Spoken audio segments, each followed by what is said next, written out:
datang di pembelajaran interaktif bersama Pak Junaidi. Kali ini kita akan mengenal peta. Adapun tujuan pembelajaran kita kali ini, yang pertama, peserta didik dapat mengetahui komponen-komponen yang ada di dalam peta. Yang kedua, peserta didik dapat mengetahui perbedaan antara peta konvensional dan peta digital. Saat ini, kamu pernah pergi kemana saja? Apakah setiap tahun kamu mengunjungi kampung halaman saat mudik? Apakah kamu pernah mudik, pernah ke rumah nenek, paman, atau bibi? Apakah setiap tahun kamu berlibur dan bertamasya ke satu tempat yang sangat mengasihkan? Coba sebutkan tempat-tempat yang pernah kamu kunjungi teman-teman. Coba sebutkan 5 tempat yang pernah kalian kunjungi yang paling berkesan buat kalian. Pasti ada beberapa tempat yang pernah kalian kunjungi, bukan? Sekarang, kalian sudah menyebutkan tempat-tempat berkesan yang telah kalian kunjungi. Nah, saatnya mari kita merenung bersama dan mulai bertanya, bagaimana saya bisa tahu letak lokasi saya berada sekarang ini? Dan bagaimana saya bisa tahu letak lokasi tempat yang pernah saya kunjungi? Tahukah kamu, jika kalian ingin mengetahui lokasi di mana kalian berada, dan jika kalian ingin mengetahui letak sebuah tempat atau suatu tempat, maka kalian bisa melihatnya melalui peta.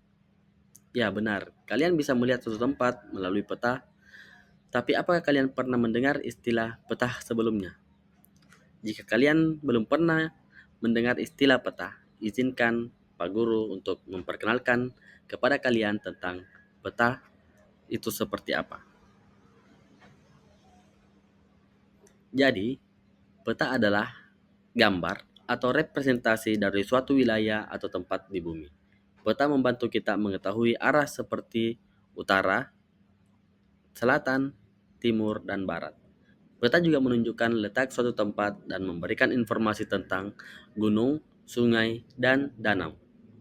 Dengan melihat peta, kita dapat merencanakan perjalanan, memahami batas-batas wilayah, dan mengetahui berbagai tempat menarik di sekitar kita. Untuk peta sehari-hari, kita bisa melihat peta konvensional maupun peta digital. Berikut perbedaan peta konvensional dan peta digital. Peta konvensional adalah sebuah peta yang bisa kita lihat melalui lembaran atau buku. Contoh peta konvensional adalah atlas. Kemudian peta digital adalah sebuah peta yang dapat kita lihat melalui media digital seperti komputer, HP, dan lain sebagainya.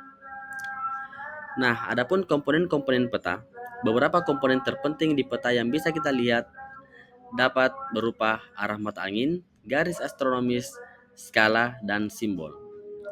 Nah, apa itu arah mata angin? Arah mata angin adalah cara kita menunjukkan arah di peta.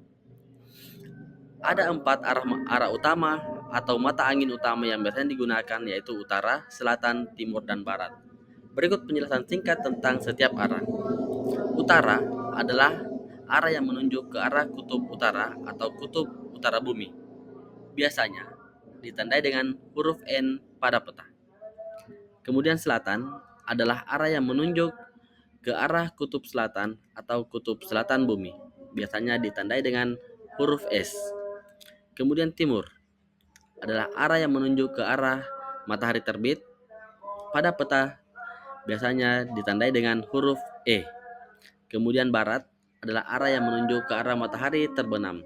Pada peta biasanya ditandai dengan huruf W. Kemudian selanjutnya adalah garis astronomis. Garis astronomis merupakan garis khayal yang memudahkan kita untuk menunjukkan titik pasti dari sebuah lokasi di bumi. Garis astronomis terdiri dari garis bujur dan garis lintang.